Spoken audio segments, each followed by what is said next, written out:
Assalamualaikum. You are listening Muhammad Hashmi and welcome to MH Computer Academy. So if you like my work, you can help me continue teaching by clicking the like button, by leaving a comment and by sharing this video with your friends.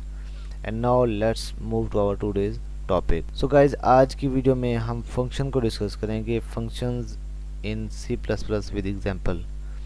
सबसे पहले मेरी आपसे request है कि आपने इस video को skip नहीं करना, बल्कि आपने इस वीडियो को मुकम्मल देखना है। और इस वीडियो के अंदर मैं फंक्शन को डिफ़ाइन करूंगा, फंक्शन के साथ इसकी एग्जांपल्स को भी मैं प्रैक्टिकली परफॉर्म करके दिखाऊंगा, और इसके बाद इसकी दोनों जो टाइप्स हैं वो भी मैं आपको इजी वे में विदाउट एनी कम्युनिकेशन बैरियर आपको समझाऊंगा। तो आपने वीडियो को स्किप नहीं करना, बल्कि इस वीडियो को मुकम्मल देखना है। सबसे पहले हम इसको डिफ़ाइन करते हैं, देखते हैं।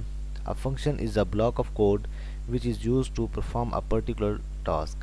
ये जो फंक्शन होता है ये एक ब्लॉक ऑफ कोड होता है जो कि पर्टिकुलर एक ख़ास किस्म का टास्क परफॉर्म करता है।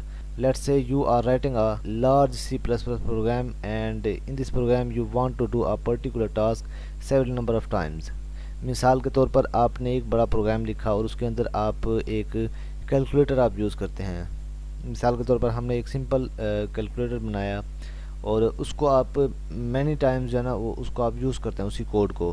तो उसके लिए बेटर यही होगा कि आप एक फ़ंक्शन बना लें और उस फंक्शन को फिर जहाँ पे भी ज़रूरत हो, बजाय इसके कि हर दफ़ा आप वही सिंपल कैलकुलेटर बनाते रहें, आप एक फ़ंक्शन बना लें और उसको फिर आप कॉल करते रहें। ये आपके लिए इजी वे होगा। और फंक्शन का जो बेनिफिट होता है और जो फंक्शन को यूज़ करने का मकसद होता है वो भी यही होता है। तो अब हमने देखा कि like displaying value from 1 to 10। In order to do that you have to write few line of the code and you need to repeat these lines every time you display values.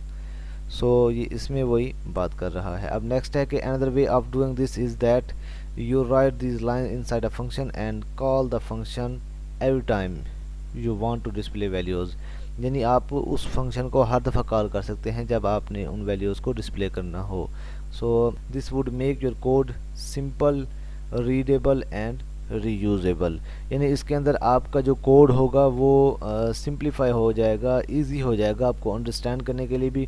और जो third person होता है अगर वो आपके code को check करना चाहे तो उसके लिए भी ये काम आसान हो जाएगा उस कोड को समझने में।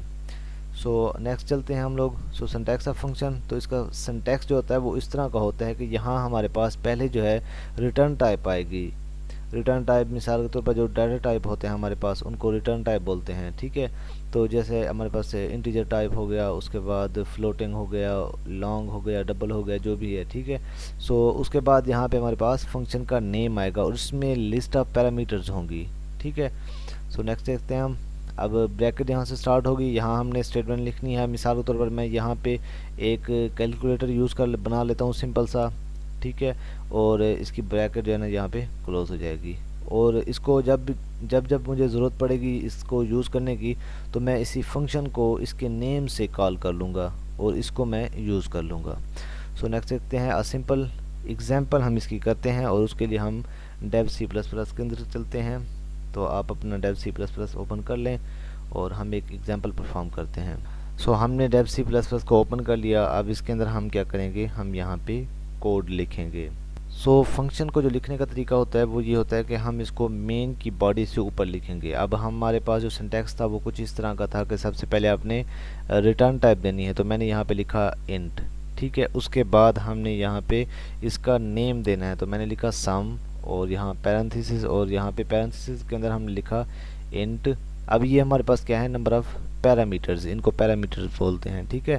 तो मैंने लिखा इंट num1 और उसके बाद आपने यहाँ पे कोमा देना है और उसके बाद आपने लिखा इंट num2। ये हमने यहाँ पे दो पैरामीटर्स को पास करवा दिए हैं इस फंक्शन को, ठीक है। इसकी बॉडी यहाँ पे स्टार्ट होगी। अब हमने यहाँ पे नंबर ऑफ स्टेटमेंट्स लिखनी है, तो मैं यहाँ पे लिखता हूँ इंट num3, यानी जिसके अंदर हम रिजल्ट स्टोर करेंगे, ठीक है।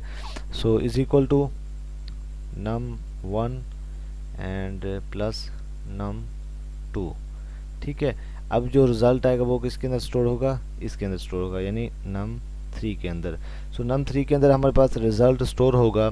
तो अब हमने क्या करना है, हमने रिटर्न करना है इसको, यानी num3 को रिटर्न num3।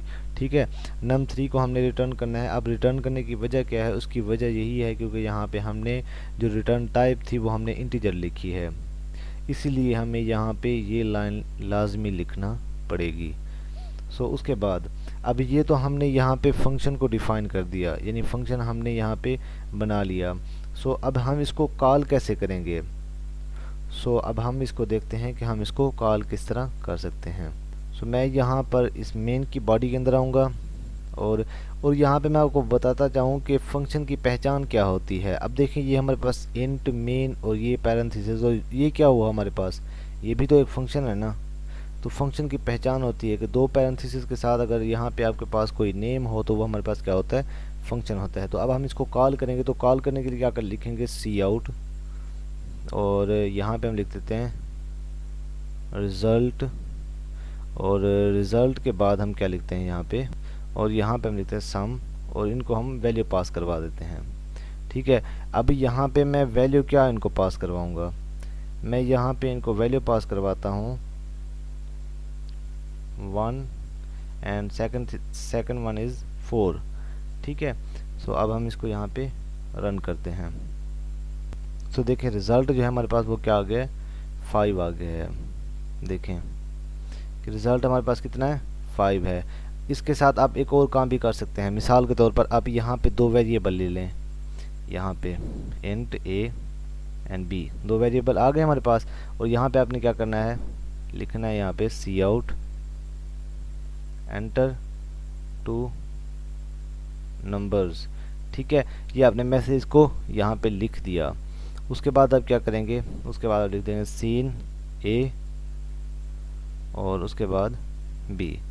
ठीक है, ये आपने लिख दिया, और यहाँ पे पैरामीटर की जगह पे आपने लिखना है a, b। अब हम इसको यहाँ पे कंपाइल और रन करके देखते हैं। सो देखें अब हमसे यूज़र नंबर मांग रहा है। अब मैं यहाँ पे एंटर करता हूँ 12 और सेकंड नंबर में एंटर करता हूँ 34। ठीक है, अब देखें कि उसने हमें रिज़ल्ट शो करवाया 46। अब इसका काम किस तरह है, काम देखें इसका। अब यहाँ पे देखें हमने यहाँ पे फंक्शन को डिफ़ाइन किया, फंक्शन को बनाया, और यहाँ पे हमने उसको कॉल कर लिया। अब मिसाल के तौर पर अब इसको इस तरह भी समझ सकते हैं कि यहाँ पे हमने यहाँ पे देखें कि ये जो फंक्शन है इसको आप एक कंसिडर कर सकते हैं कि ये आपका स्टूडेंट है। ठीक है ना, अब जिस तरह मेरे स्टूडेंट हैं तो उसमें क्या है कि ये मेरा एक स्टूडेंट है जिसका नाम है सम। ठीक है, अब इसने कोई काम परफॉर्म करना है, मिसाल के तौर पर उसने मुझे कोई सबक सुनाना है। ठीक है, तो मैं ये मेन कौन है, ये टीचर है। ठीक है, मैं उसको कॉल करूँगा, तो कॉल किस नेम से करूँगा, उसके अपने नेम से, यानी सम के नेम से, सम के नेम से उसको मैं कॉल करूँगा और वो मुझे सबक सुनाएगा। तो इसी तरह हमारे पास इसका काम होता है फंक्शन का। ठीक है, इसके साथ मैं एक और चीज़ आपको बताना चाहता हूँ कि आप इसको अगर यहाँ से कट कर लें, ठीक है, और यहाँ पे मेन की बॉडी के नीचे यहाँ पे आप इसको पेस्ट कर दें। ठीक है, अब हम इसको कंपाइल और रन करके देखते हैं। सो ये तो हमें एरर दे रहा है, अभी हमारे पास फंक्शन चल रहा था। तो इसकी वजह क्या है, इसकी वजह अब मैं आपको एक और चीज़ दिखाता हूँ। अगर आप इसके साथ एक और लाइन यहाँ पे लिखें तो आपका प्रॉब्लम जो है वो यहाँ पे सॉल्व हो जाएगा। अब मैं यहाँ लिखता हूँ इंट सम, और यहाँ पे जो है पैरामीटर दूंगा मैं यहाँ पे, और उनकी यहाँ पे सिर्फ टाइप दे दूंगा। ठीक है, और यहाँ पे आपने सेमी कॉलन लगाना है। अब हम इसको रन करते हैं। सो देखें ये तो वर्क कर रहा है हमारे पास, उधर हमारे पास वर्क पहले क्यों नहीं कर रहा था, इसकी वजह क्या थी। सो इसको यहाँ पे मैं वैल्यू देता हूँ 12, उसी तरह यहाँ पे मैं वैल्यू देता हूँ 12, और यहाँ 34 23 दिए मैंने यहाँ पे, और उसके बाद ये 35 जवाब है हमारे पास। ठीक है, सो अब देखें कि इसकी वजह क्या थी। अब ये जो लाइन लिखी है हमने, इसको क्या बोलते हैं, इसको हम बोलते हैं, इसको बोलते हैं फंक्शन डिक्लेरेशन, और इस लाइन को क्या बोलते हैं, यहाँ पे ये जो है इसको बोलते हैं फंक्शन डेफिनेशन। ठीक है, और उसके बाद यहाँ पे जो हमने कॉल किया इसको क्या बोलते हैं, फंक्शन कॉल भी कह सकते हैं आप इसको, और फंक्शन कॉलिंग भी कह सकते हैं आप इसको, जो आपका मन करे। सो हम यहाँ पे इसको लिख देते हैं फंक्शन कॉलिंग। ठीक है, अब ये हमारा प्रोग्राम यहाँ पे वर्क कर रहा है। अब हम इसी स्टेटमेंट को हम इसी वर्क को यहाँ पे स्टेटमेंट के ज़रिए से अंडरस्टैंड करते हैं। तो अब हम अपने प्रीवियस टास्क के ऊपर चलते हैं, हम स्लाइड को ओपन करते हैं और अंडरस्टैंड करते हैं।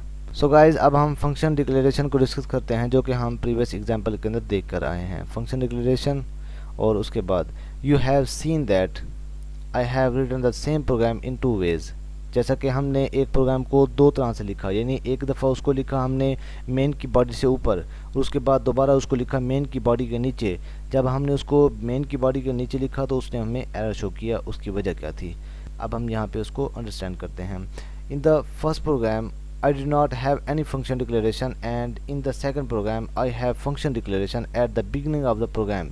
यानी मेन से ऊपर हमने जो लास्ट में फंक्शन को डिक्लेयर किया था, सेकंड प्रोग्राम में हमने लिखा, लेकिन फर्स्ट प्रोग्राम के अंदर नहीं लिखा। इसकी वजह क्या है, तो हम देखते हैं। The thing is that when you define the function before the main function in your program, then you don't need to do function declaration. यानी जब हम मेन फंक्शन से ऊपर फंक्शन को डिफ़ाइन करेंगे, तब हमारे लिए लाजमी नहीं है कि हम फंक्शन को डिक्लेयर करें। But if you are writing your function after the main function like we did in the second program, then you need to declare the function first. So अगर आप मेन की बॉडी के बाद function को define करेंगे तो उसके लिए लाजमी है कि आप मेन की बॉडी से ऊपर आप फंक्शन को डिक्लेयर करें। So else you will get compilation error. अगर आप ऐसा नहीं करेंगे तो आपको कंपाइलेशन एरर मौसूल होगा, जैसा कि हमने एग्जाम्पल के अंदर देखा और हमें एरर मौसूल हुआ। मैं समझता हूँ कि ये कंसेप्ट आपको क्लियर हो चुका होगा। सो नेक्स्ट चलते हैं अपने टास्क की जानिब। सिंटैक्स ऑफ फंक्शन डिक्लेरेशन, तो इसमें क्या होता है कि रिटर्न टाइप, उसके बाद फंक्शन का नेम, उसके बाद यहाँ पे नंबर ऑफ़ पैरामीटर्स होते हैं हमारे पास। So function in C++ with example. So function की डेफिनेशन क्या होती है, writing the full body of function is known as defining a function. ठीक है, यानी जो हम फंक्शन लिखते हैं उसमें क्या होता है, रिटर्न टाइप, फंक्शन नेम, उसके बाद नंबर ऑफ़ पैरामीटर, और यहाँ से बॉडी स्टार्ट हुई और यहाँ पे क्लोज हो गई, और इसके अंदर नंबर ऑफ़ स्टेटमेंट्स। सो इसको क्या कहते हैं, function definition. So syntax of function definition क्या होता है, देखें कि रिटर्न टाइप, फंक्शन डेफिनेशन और नंबर ऑफ़ पैरामीटर्स, यहाँ से बॉडी स्टार्ट हुई और नंबर ऑफ़ स्टेटमेंट्स, उसके बाद यहाँ पे बॉडी क्लोज हो गई।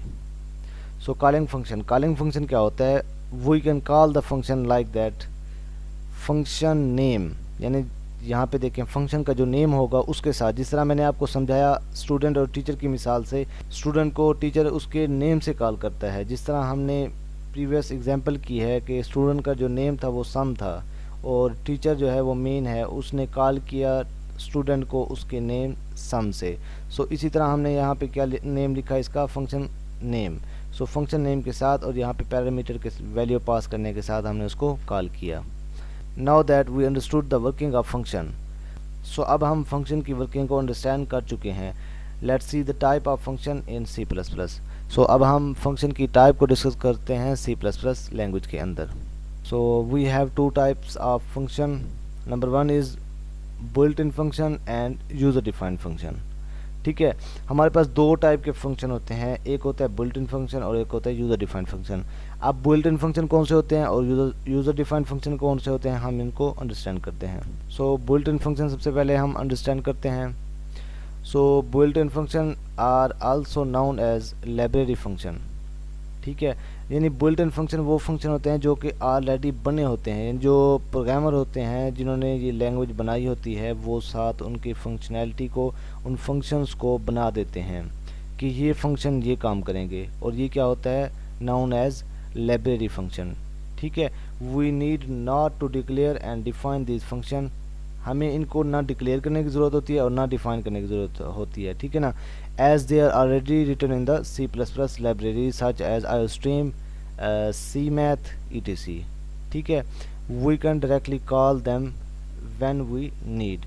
यानी जब भी हमें इनकी ज़रूरत पड़ती है तो हम इनको डायरेक्टली कॉल कर लेते हैं, हमें इनको डिक्लेयर करने की और ना ही डिफ़ाइन करने की ज़रूरत पड़ती है। ठीक है, सो अब हम इसकी क्या करते हैं, हम इसकी एग्जांपल देखते हैं C++ लैंग्वेज के अंदर। So here we are using built in function POW, यानी पावर का जो फंक्शन होता है ना, प्री डिफाइंड फंक्शन हमारे पास, ये बुल्ट इन फंक्शन है, ठीक है, POW। और ये XY, यानी हम जब पावर फाइंड आउट करना चाहते हैं, जैसे 2 की पावर 3, सो 2 पावर 3, सो 2 पावर 3 का आंसर क्या आता है हमारे पास 2 पावर 3 का आंसर हमारे पास 8 आता है। So which is x to power y। So this function is declared in C math header file, यानी सी मैथ हेडर फाइल के अंदर ये डिक्लेयर होता है। So we have include the file in our program using hash include, और यहाँ पे सी math लिखेंगे डायरेक्टिव, ठीक है। सो अब हम प्रैक्टिकली इसकी एग्जांपल को अंडरस्टैंड करते हैं। सो गाइस, अब हम प्रोग्राम के अंदर आ चुके हैं, तो हम इसको इरेज कर देते हैं यहाँ से, इस पोर्शन को, और यहाँ से हम इसको भी इरेज कर देते हैं। सो गाइस, हम डेव C++ के ऊपर आ गए हैं, और यहाँ पे हम बिल्ट इन फंक्शन को अंडरस्टैंड करेंगे। सो उसके लिए हमारे पास क्या है, हम यहाँ पे लिखते हैं सी आउट। डायरेक्टली मैं यहाँ पे आपको प्रोग्राम करके दिखाता हूँ, ताकि आपकी जो अंडरस्टैंडिंग है वो काफ़ी हद तक बेटर हो जाए। सो अब हम क्या करेंगे, हम यहाँ पे लिखते हैं POW सी आउट के बाद, क्योंकि हमने प्रिंट आउट करना है ना। यहाँ पे मैंने लिखा POW, और इसके अंदर मैंने लिखा x की वैल्यू 2 और उसके बाद y की वैल्यू 3, ठीक है। ये वैल्यू मैंने यहाँ पे इनको पास आउट करवा दी, ठीक है। अब मैं इसको कंपाइल रन करता हूँ, तो देखें आप। सो ये मुझे एरर दे रहा है, in function int main error POW was not declare in this scope, यानी ये तो डिक्लेयर ही नहीं है। हालांकि हमने तो उधर पढ़ा है कि जो ये POW है, ये तो हमारे पास बुल्ट इन फंक्शन है, और इसके लिए हमें फंक्शन को डिक्लेयर करने की ज़रूरत नहीं पड़ती, ना ही इसको डिफ़ाइन करने की ज़रूरत पड़ती है। तो फिर यहाँ पे वो हमें एरर क्यों दे रहा है, तो उसकी वजह है, हमने स्लाइड के अंदर ये भी पढ़ा है कि हम यहाँ पे ये जो टास्क होता है ये परफॉर्म होता है किसके अंदर, हेडर फाइल के अंदर। कौन सी हेडर फाइल के अंदर, हैश इंक्लूड और उसके बाद सी मैथ, ठीक है। इस हेडर फाइल के अंदर ये डिक्लेयर्ड होता है, डिफाइन होता है। सो अब हम इसको दोबारा कंपाइल रन करके देखते हैं। सो गाइस, देखें उसने मुझे आउटपुट शो करवा दी। तो मैं उम्मीद करता हूँ कि ये कंसेप्ट भी आपको इजीली समझ आ चुका होगा। यानी इसके लिए जो बुल्ट इन फंक्शन होता है, इसके लिए हमें ये हेडर फाइल लाजमी लगानी पड़ती है। इस हेडर फाइल के अंदर जो है इनकी फंक्शनैलिटी डिफाइंड होती है, ठीक है। अब नेक्स्ट हम स्लाइड के ऊपर जाते हैं और यूज़र डिफाइंड फंक्शन को अंडरस्टैंड करते हैं।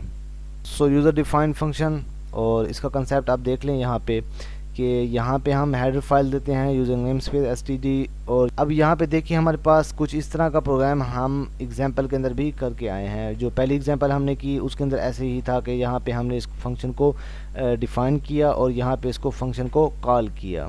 सो ये हमारा फंक्शन कॉलिंग है और ये हमारी फंक्शन डिफाइनिंग है, और हमने प्रीवियस एग्जांपल के अंदर इसको डीपली अंडरस्टैंड किया। सो गाइज़, मैं उम्मीद करता हूँ कि ये वीडियो आपको बहुत अच्छी लगी होगी, और अगर ये वीडियो आपको बहुत अच्छी लगी है तो इसे आप लाइक करें और मेरे इस चैनल को सब्सक्राइब करें। नेक्स्ट वीडियो तक अपना ख्याल रखिएगा। Take care. अस्सलाम वालेकुम वरहमतुल्लाहि वबरकातुहू।